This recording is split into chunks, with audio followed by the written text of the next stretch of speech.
샬롬, 새로운 아침이 밝았습니다. 창세기 42장 18절에서 38절 말씀을 통해서 은혜 나누겠습니다. 원수는 외나무 다리에서 만난다고 합니다. 외나무 다리에서 만난다는 것은 피할 수 없음을 의미합니다. 20년 만에 요셉과 형들은 해외했지만 알아본 쪽은 요셉이었고 형들은 감히 존귀한 자리에 앉아있는 총리가 자기 동생 요셉이라는 사실은 꿈에도 상상조차 못했을 일입니다. 그렇게 따져본다면 요셉에게는 꼭 피하지 못할 외나무 다리는 아니었을 겁니다. 만일 우리가 요셉과 같은 절대 권력을 손에 쥔 가운데 원수를 맞닥뜨린 상황을 가정해 보십시오. 그런 경우에는 선택의 폭이 당연히 넓어집니다. 반면에 형들은 선택의 길이 없죠. 외나무 다리를 건너가야 했습니다. 하지만 요셉은 철저히 갑의 위치에서 여러 선택을 할 수가 있었을 건데 어떤 선택을 할 수 있었겠습니까?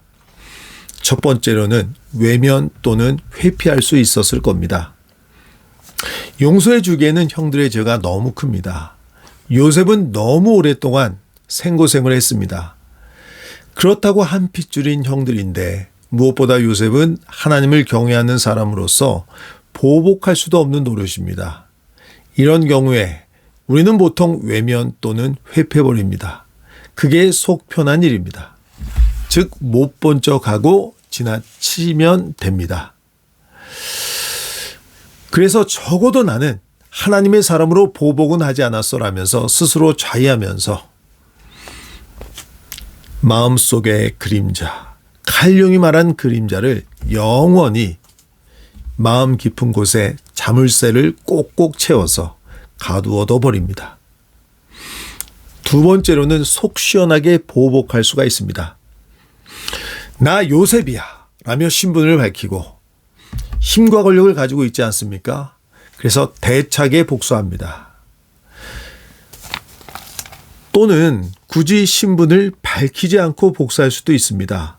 왜냐하면 형들에게 몰인정하게 복수를 한 사람이라고 하면 평판이 나쁘게 날 수가 있어요. 이런 경우에 조용히 적당한 선에서 이유를 들어서 곡식을 팔지 않거나 이런저런 이유로 감옥에 갇게 하거나 벌을 받게 하는 방법이 있습니다. 자, 그리고 마지막에 이것도 저것도 아니면 어떻게 해야 되겠습니까? 외면할 수도 보복할 수 없다면 화해해야 되겠죠. 마지막 선택지는 용서하고 화해하는 길이 있습니다. 여러분이라면 이 세 가지 중에서 어떤 선택을 하겠습니까? 외면 또는 보복하겠습니까? 용서하고 화해하시겠습니까? 물론 기독교인으로서 답은 정해져 있습니다. 용서하고 화해해야 되겠죠. 마태복음 18장 35절에 보면 너희가 각각 마음으로부터 형제를 용서하지 아니하면 나의 하늘 아버지께서도 너희에게 이와 같이 하시리라. 주님이 주신 말씀에는 우리가 외면하거나 또는 보복하거나 다른 길로 갈 수 있는 선택지가 없다는 것을 알려줍니다. 그렇습니다. 용서하고 화해해야 됩니다. 다만 여기서 짚고 넘어가야 될 것이 있습니다. 우리가 보통 용서를 죄를 무조건 눈 감아 주거나 또는 어쩔 수 없는 상황에서 묵인해 주는 것, 이것을 용서로 오해하는 경우가 많습니다. 예를 들어 이런 경우입니다. 나에게 손해를 끼친 사람이 있다고 가정해 보십시오. 배상을 해달라고 하기에는 애매해요. 또 그랬다가 옹졸한 사람으로 보일 수가 있습니다. 그리고 그 사람이 해줄 것 같지도 않고 또 그것을 받아내려고 하면 소송 같은 귀찮은 일을 해야 됩니다. 자, 이런 경우에 그래, 내가 이번 한 번은 용서해 줄게. 잘 먹고 잘 살아라. 자, 이렇게 묵인해 주고 보내준다면 이것이 용서겠습니까? 이것은 용서가 아닙니다. 그냥 보복하지 않은 것, 그냥 묵인하는 것, 이것은 진정한 용서가 아니에요. 그렇다면 진정한 용서는 무엇이겠습니까? 진정한 용서의 예는 레미제라블의 미리의 주교가 장발장에게 한 일입니다. 미리의 주교는 귀중한 은초 때 쟁반을 훔쳐간 장발장이 경찰에게 붙잡혀 왔지만 모른 척하고 용서해 줍니다. 그러면서 이렇게 이야기를 합니다. 장발장, 나의 형제여. 당신은 이제 악이 아니라 선에 속한 사람입니다. 나는 당신의 영혼을 당신에게서 삽니다. 나는 당신의 영혼을 어두운 생각과 파멸의 법으로부터 거두어 하나님께 바칩니다. 이런 용서의 메시지를 들은 장발장은 이후에 어떻게 되었습니까? 세상을 향한 증오심을 버리고 정직하고 선한 사람으로 변모했습니다. 그렇습니다. 진정한 용서는 우리의 죄를 용서하신 하나님의 사랑으로 용서하고 화해의 길로 나아갑니다. 이를 통해서 상대방과 나는 영적인 성장의 길로 나아가게 되는 겁니다. 보통 우리는 두 가지 상황을 맞닥뜨립니다. 첫 번째로는 죄를 뉘우치며 나오는 사람이 있어요. 자, 이런 경우에도 요셉과 같이 목숨을 잃을 뻔했습니다.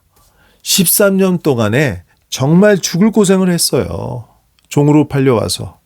자, 그런 경우에 정말 용서하기 쉽지가 않아요. 그렇지만 하나님이 우리의 죄를 용서해 주셨는데 그 마음, 그 사랑을 가지고 용서해 줍니다. 그런데 문제는 뉘우치지 않고 계속해서 반항하는 사람이 있다라는 거예요. 자, 이런 경우에 우리는 죄를 묵인해 주거나 귀찮잖아요.